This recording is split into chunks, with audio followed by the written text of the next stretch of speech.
இரட்டிப்பான நன்மையை தருவேன் என்றிரே, இன்றைக்கே தருவேன் என்று வாக்குரைத்தீரே.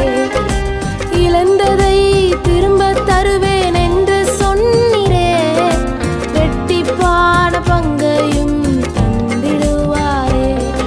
இந்த வார்த்தையை கேட்டுக்கொண்டிருக்கிற எனக்கு அன்பான தேவ பிள்ளைகளே, கர்த்தருடைய வார்த்தை சொல்லப்பட்டிருக்கிறது செப்பனியா 3ஆம் அதிகாரம் அதனுடைய 19வது வசனத்தினுடைய கடைசி பகுதி.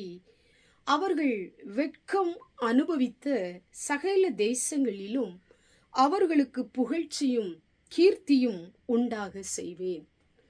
உங்க வாழ்க்கையில நீங்கள் தள்ளப்பட்டவர்களா இருக்கலாம். உங்க குடும்பமே உங்களை வெறுத்து ஒதுக்கி வைத்திருக்கலாம். எல்லாராலும் புறக்கணிக்கப்பட்ட நிலைமையிலே தனிமையிலே நின்று நீங்கள் அழுது கொண்டிருக்கலாம்.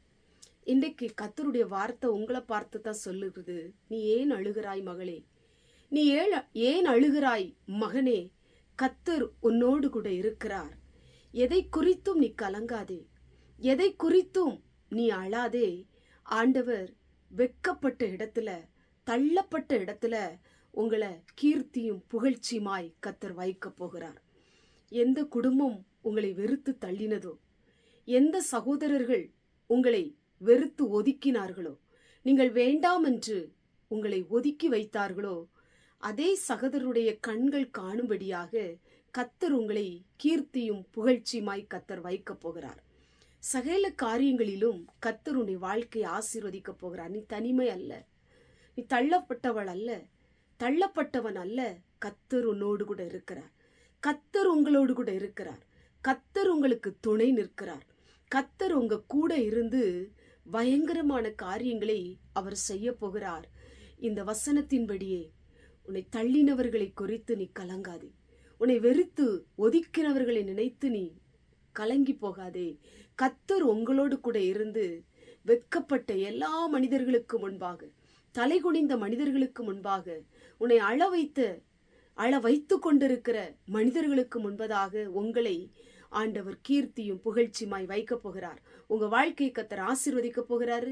நம்பிக்கையோடு இருங்க. இந்த வசனத்தின்படி கர்த்தர் உங்க வாழ்க்கையில கிருபை செய்வார். கண்களை மூடி ஜெபம் பண்ணுவோம். எங்கள் பரிசுத்தமுள்ள நல்ல பிதாவே, கேட்டதான வசனத்தின் மூலமாய் உம்முடைய பிள்ளைகள் ஆண்டவரே அநேகரால் தள்ளப்பட்டு ஆண்டவரை வெறுத்து ஒதுக்கப்பட்ட நிலைமையில் இருக்கலாம். அநேகருடைய வார்த்தைகள் உம்முடைய பிள்ளைகளை உடைத்து இருக்கலாம். அநேகருடைய காயப்படுத்துகிற வார்த்தைகள் உம்முடைய பிள்ளைகளை அழ வைத்துக் கொண்டிருக்கலாம். யார் யார் வெட்கப்படுத்தினார்களோ, யார் யார் அழ வைத்தார்களோ, யார் யார் ஆண்டவரை தள்ளினார்களோ, அவர்களுக்கு முன்பாக உம்முடைய பிள்ளைகளை கீர்த்தியும் புகழ்ச்சியுமாய் வைத்து தலையை உயர்த்தி ஆசீர்வதிக்க போகிற நல்ல தயவுக்காய் ஸ்தோத்திரம். இயேசுவின் மூலம் ஜெபிக்கிறோம் பிதாவே, ஆமென்.